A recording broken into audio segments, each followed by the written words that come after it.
नमस्कार, मैं doctor Mukesh Kumar Verma, assistant professor in political science, university of Rajasthan.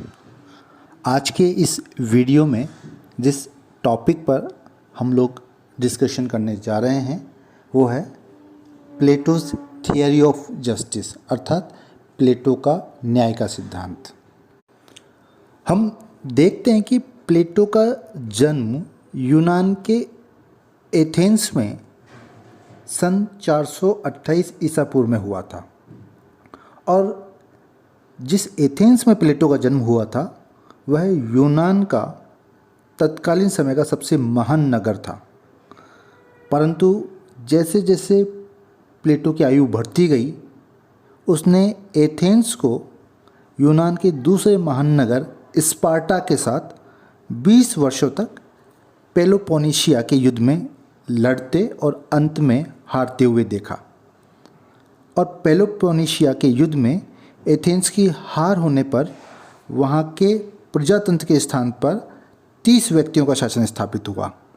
और इन 30 व्यक्तियों के शासन के क्रूर, हिंसक और दमनपूर्ण क्रियाकलापों को देखकर प्लेटो को राजनीति से विरक्ति हो गई और अंततः प्लेटो ने राजनीति से संन्यास ले लिया।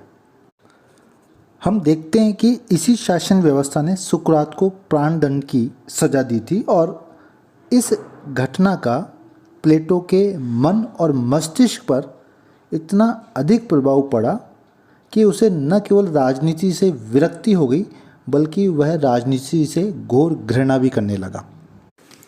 तत्पश्चात प्लेटो अनेक ग्रंथों की रचना करता है, जिसमें रिपब्लिक, स्टेट्समैन, अपोलॉजी, क्रीटो आदि प्रमुख है। हम देखते हैं कि प्लेटो द्वारा लिखे गए ग्रंथों में रिपब्लिक प्लेटो की सर्वोत्कृष्ट कृति थी और रिपब्लिक में प्लेटो के समस्त चिंतन का केंद्रीय विषय कुछ था, तो वो था आदर्श राज्य की स्थापना करना। और अपने इस आदर्श राज्य की स्थापना के निर्माण में उसने न्याय के सिद्धांत को आधारशिला तथा शिक्षा एवं साम्यवाद के सिद्धांत को आधार स्तंभ के रूप में प्रयोग किया है। और हम देखते हैं कि इस आदर्श राज्य की बागडोर प्लेटो एक ऐसे दार्शनिक शासक के हाथों में सौंपता है जिसमें आत्मा के सभी गुण हो, अर्थात वह सर्वज्ञ हो, वह विवेकशील हो, वह सर्वद्रष्टा गुणों से युक्त हो। अब यदि हम प्लेटो के न्याय के सिद्धांत की बात करें तो हम देखते हैं कि रिपब्लिक, जो कि प्लेटो की सर्वोत्कृष्ट कृति है, और रिपब्लिक का सबसे महत्वपूर्ण विषय था न्याय की प्रकृति और उसके अधिवास की खोज करना। यही कारण है कि प्लेटो ने अपनी इस पुस्तक रिपब्लिक का वैकल्पिक नाम भी कंसर्निंग जस्टिस अर्थात न्याय से संबंधित रखा। और इस संबंध में प्रोफेसर बार्कर ने भी लिखा है कि प्लेटो चाहे सोफिस्ट वर्ग की धारणाओं का विरोध कर रहा हो या समाज में विद्यमान व्यवस्थाओं में सुधार के लिए प्रयत्नशील रहा हो, न्याय प्लेटो के चिंतन का मूल आधार रहा है। आप देखेंगे कि प्लेटो ने अपनी पुस्तक रिपब्लिक में न्याय के सिद्धांत को 2 प्रमुख भागों में विभाजित किया है।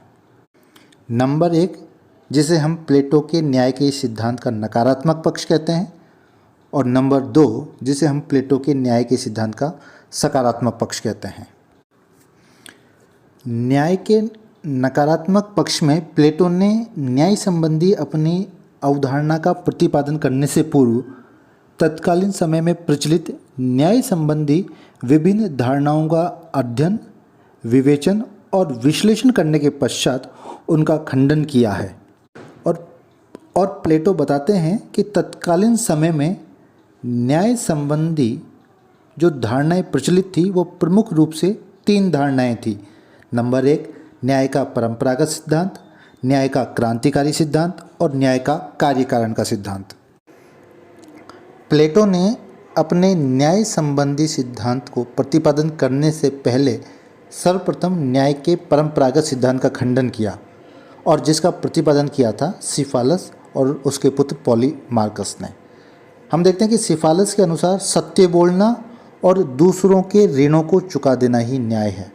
जबकि उसका पुत्र पॉलीमार्कस कहता है कि प्रत्येक व्यक्ति को उसके प्रति उचित व्यवहार देना ही न्याय है। अर्थात हम देखते हैं कि पॉलीमार्कस के अनुसार मित्र के प्रति श्रेष्ठ और शत्रु के प्रति घृणित अर्थात बुरा व्यवहार करना ही न्याय है। जबकि प्लेटो अपनी पुस्तक रिपब्लिक में फालस और पॉलीमार्कस के इस सिद्धांत की आलोचना करते हैं और वो कहते हैं कि सत्य बोलना और ऋण चुकाना किन्हीं परिस्थितियों में अन्यायपूर्ण भी हो सकते हैं, जैसे देश के शत्रु को सैनिक रहस्य की जानकारी दे देना या किसी पागल व्यक्ति को उसका अस्त्र वापस लौटा देना। इसी प्रकार प्लेटो कहते हैं कि मित्र के प्रति भलाई और शत्रु के प्रति बुराई करने की न्याय की जो परिभाषा है वह नैतिकता के सामान्य सिद्धांत के विरुद्ध है, जबकि न्याय सभी पर समान रूप से लागू होता है। अब यदि हम न्याय के क्रांतिकारी सिद्धांत की बात करें तो हम देखते हैं कि न्याय के क्रांतिकारी सिद्धांत का प्रतिपादन थ्रेसीमेकस ने किया और थ्रेसीमेकस के अनुसार शक्तिशाली का हित साधन ही न्याय है। अर्थात वही सरकार बनाता है जो कि सर्वाधिक शक्तिशाली होता है और शासक वर्ग स्वयं अपने हितों की रक्षा के लिए शासन करता है। जबकि प्लेटो अपनी पुस्तक रिपब्लिक में थ्रेसीमेकस के इन विचारों का खंडन करता है और खंडन करते हुए कहता है कि शासक का लक्ष्य प्रजा के दुख दर्दों और कठिनाइयों को दूर करना होता है, न कि उनको बढ़ाना। इसी प्रकार यदि हम तत्कालीन समय में प्रचलित न्याय के कार्य कारण सिद्धांत की बात करें तो हम देखते हैं कि इस सिद्धांत का प्रतिनिधित्व ग्लोकन करते हैं, जिसके अनुसार न्याय भय का शिशु है। अर्थात कानून के पीछे दंड की शक्ति है और इस दंड की शक्ति के भय के कारण ही मनुष्य कानून का पालन करता है। प्लेटो ग्लोकन के न्याय की इस अवधारणा से भी सहमत नहीं है। प्लेटो के अनुसार प्रथमतया हम देखते हैं कि न्याय समझौते पर आधारित कोई बाह्य वस्तु नहीं है, बल्कि यह एक आंतरिक गुण है। आगे प्लेटो ये बताते हैं कि न्याय का पालन कोई भी व्यक्ति भय या शक्ति के कारण नहीं करता, बल्कि न्याय का पालन करना व्यक्ति की आत्मा का एक स्वाभाविक गुण है। तो इस प्रकार हम देखते हैं कि प्लेटो अपने न्याय के सिद्धांत में सबसे पहले न्याय के नकारात्मक पक्ष को विवेचित करते हैं, विश्लेषित करते हैं और उसमें ये बताने का प्रयास करते हैं कि न्याय क्या नहीं है और क्यों नहीं है। अब यदि हम प्लेटो के न्याय के सिद्धांत के सकारात्मक पक्ष की बात करें तो हम देखते हैं कि न्याय की उपरोक्त सभी परिभाषाएं न्याय को एक बाह्य वस्तु मानती है, जबकि प्लेटो न्याय को आत्मा के अंतःकरण की वस्तु मानता है और इसे समझने के लिए मनुष्य की आंतरिक प्रकृति के ज्ञान को प्लेटो बेहद जरूरी बताते हैं। अतः प्लेटो मानवीय आत्मा के 3 गुण मानते हैं: साहस, बुद्धि और तृष्णा। और इन्हीं 3 गुणों के आधार पर प्लेटो समाज को भी 3 वर्गों में बांटता है: सैनिक वर्ग, शासक वर्ग और उत्पादक वर्ग।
अर्थात प्लेटो का मानना है कि समाज के जिस वर्ग में साहस तत्व की प्रधानता है, साहस तत्व की प्रमुखता है, वह सैनिक वर्ग में शामिल होगा और राज्य की रक्षा और सुरक्षा का कार्य करेगा।